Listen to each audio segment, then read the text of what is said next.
YK tours and travels कई बरसों से हज और उम्रा की खिदमत अंजाम देते आ रहे हैं। शहर हैदराबाद की आवाम के लिए YK टूर्स एंड ट्रैवल्स लेकर आए हैं 15 से 17 दिन तक का उम्रा plus holy land package beside Safina hotel, Kotla Alijah, Hyderabad. Sach news के इंटरनेशनल खबरनामे में आप सबका इस्तकबाल है। आज सबसे बड़ी खबर केन्या से आ रही है, जहां पर सरकार से नाराज हजारों लोगों ने संसद में धावा बोल दिया है, इमारत को आग लगा दी है। केन्या में इन दिनों टैक्स को लेकर सरकार को लेकर नाराजगी जाहिर है। ट्यूसडे को हजारों प्रोटेस्टर संसद में घुस गए और इमारत को एक हिस्से से आग लगा दी। ईस्ट अफ्रीकी देश केन्या में इन दिनों टैक्स को लेकर लोगों में सरकार को लेकर नाराजगी है। करों को लेकर प्रोटेस्ट कर रहे हजारों प्रोटेस्टर्स संसद में घुस चुके हैं। हालात ये हैं कि वहां से सांसदों को भागना पड़ रहा है। पुलिस ने इससे पहले ट्यूसडे को राजधानी नैरोबी में प्रोटेस्टर्स पर गोलियां चलाई थी। प्रोटेस्ट में हजारों लोगों ने हिस्सा लिया था और उनकी मांग थी कि संसद में विवादग्रस्त विधेयक में करों के खिलाफ वोटिंग्स करी जाए, यानी कि जो अपोजिशन तानाशाही करे उसे रोका जाए। पिछले हफ्ते विरोध प्रोटेस्टर्स में 2 लोगों की मौत हो गई थी, लेकिन हाल ही के मामले में किसी के जान माल के कोई नुकसान की खबर सामने नहीं आ रही। केन्या के लोगों की तरफ से दान की गई सामग्री के साथ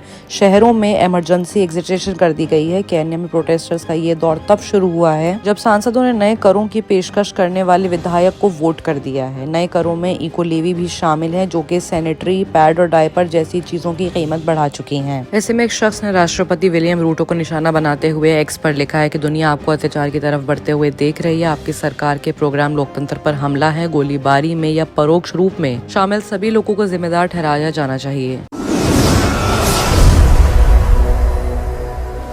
बात अगर करें पाकिस्तान की, तो लावारिस पड़ी हैं लाशें, पूछने वाला कोई नहीं है। कैसे मौत का शहर बन चुका है कराची, आपको बताते हैं। पाकिस्तान के बड़े शहरों में कराची भी आता है, जहां पर लोगों की मौतें रुकने का नाम नहीं ले रही हैं। कराची में मरने वाले लोगों की तादाद 22 हो चुकी है। प्रशासन और NGO ने लावारिस लाशों को परिवार वालों को पता लगाने की कोशिश करी है। पाकिस्तान का मुंबई कही जाने वाले शहर कराची में लोगों की मौतों का मामला नहीं थम रहा है। कराची में हर एरियाज में अनजान डेड बॉडीज पड़ी हुई हैं। अब तक 22 तक पहुंच चुकी है। पाकिस्तान के NGO के बावजूद 22 लोगों की पहचान नहीं हो पा रही है। NGO वालों ने बताया है कि अलग अलग इलाके में अलग अलग लाशें मिल रही हैं। एक इलाके में 5 डेड बॉडीज मिली। उन्होंने कहा कि उनमें से 3 लोग नशे के आदी लग रहे हैं। हालांकि अभी तक एक भी डेड बॉडी की पहचान नहीं हो सकी है। जियो न्यूज के मुताबिक छीपा शहर में एम्बुलेंस के नेटवर्क चलाते हैं और उन्हें कंफर्म नहीं है कि अनजान डेड बॉडीज की तादाद 22 से 30 भी पहुंच सकती है। कराची में हुई इन मौतों की वजह है अधिक ज्यादा गर्मी। शहर के कई हिस्सों में गर्मी की वजह से लोग प्रभावित हुए हैं। हीट स्ट्रोक की वजह से लोग अस्पतालों में भर्ती हैं। वहीं लोगों के मरने की वजह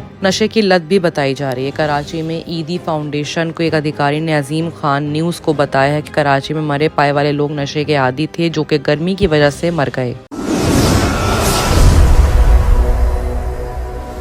अब अगर बात करें अमेरिका की, तो ऐसी गर्मी पड़ी कि मोम वाले अब्राहम लिंकन भी पिघल गए। अमेरिका में गर्मी की वजह से आए दिन काफी मामला सामने आ रहे हैं। वॉशिंगटन सहित पूरे अमेरिका में गर्मी से लोगों का हाल बुरा है। अब तेज धूप की वजह से वॉशिंगटन के एक स्कूल में बाहर लगी राष्ट्रपति अब्राहम लिंकन की मोम की मूर्ति पिघल चुकी है और उसके हिस्से अलग अलग हो चुके हैं। देखते ही देखते मूर्ति का सर पिघलकर अलग हो गया। लिंकन मेमोरियल की तर्ज पर बनाए गए इस मूर्ति का सर निकल गया और पैर भी धड़ से अलग हो गए। दूसरा पैर भी सोमवार यानी मंडे तक पिघल गया। इस मूर्ति को बनाने वाले NGO कल्चरल DC ने कहा है कि हमारे कर्मचारियों ने जानबूझकर लिंकन का सर हटा दिया ताकि वो गिरकर टूट न जाए। 3000 पाउंड की इस मोम की मूर्ति को मोमबत्ती की तरह जलाया जाना है और वक्त के साथ इसमें बदलाव किए जाने हैं, लेकिन गर्मी ने इस मूर्ति को काफी नुकसान पहुंचा दिया है। अमेरिका के कई हिस्सों में तापमान अपना रिकॉर्ड तोड़ रहा है। कई हिस्सों में 45 डिग्री तक पारा जा चुका है। मौसम विभाग ने पूर्वी क्षेत्रों में लोगों को इस महीने गर्मी के लिए तैयार रहने की वार्निंग दी और अलर्ट भी जारी कर दिया गया है।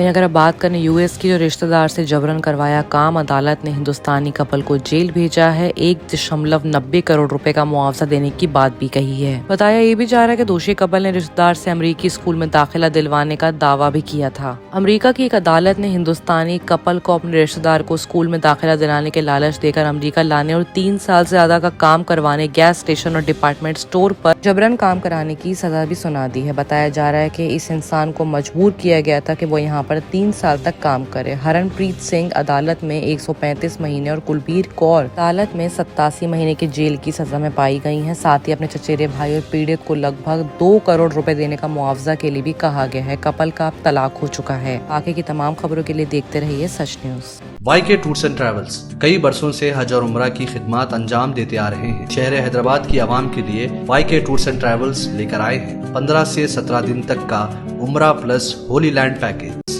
बिसाइड सफीना होटल, कोटला लीचा, हैदराबाद।